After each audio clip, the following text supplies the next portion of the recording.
നമ്മൾക്ക് ഈ കടകംപള്ളിയെ ചോദ്യം ചെയ്യുമ്പോൾ എവിടെയും വിവരം കിട്ടിയിരുന്നില്ല. 3 ദിവസത്തിന് ശേഷമാണ് ആ വാർത്ത പുറത്തേക്ക് വരുന്നത്. കടകംപള്ളിയെ ദിവരഹസ്യമായി തന്നെ ചോദ്യം ചെയ്യലെന്ന രൂപത്തിൽ പോലും അതിനെ പറയുന്നില്ല. മൊഴി നൽകാൻ പോയി എന്നാണ്. പക്ഷേ അടൂർ പ്രകാശിന്റെ കൃത്യമായ ചോദ്യം ചെയ്യൽ അത് ക്രൈംബ്രാഞ്ച് ആസ്ഥാനത്താണ്.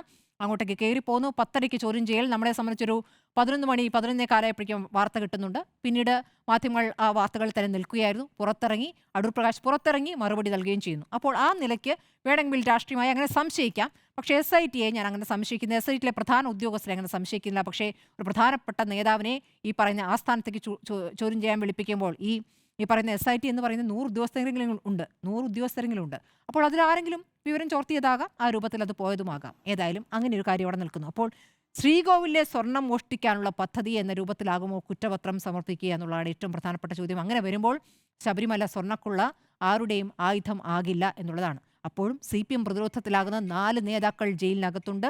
അവരെ ഇപ്പോഴും പാർട്ടിയിൽ തുടരാൻ അനുവദിക്കുന്നുണ്ട്.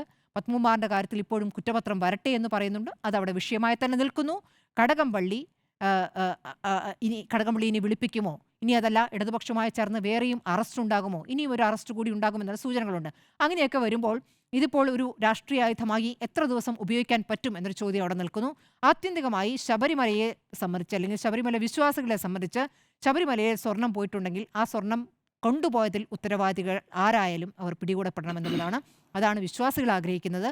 രാഷ്ട്രീയായുധം അവിടെ നിന്നും ഇവിടെ നിന്നും ഉപയോഗിക്കുമ്പോൾ സത്യം പുറത്തു വരണമെന്നുള്ളതാണ്. കോടതിയുടെ മുന്നിലേക്ക് പോകാൻ പോകുന്ന കുറ്റപത്രം അതാണ് ഏറ്റവും പ്രധാനമായിരിക്കുന്നത്.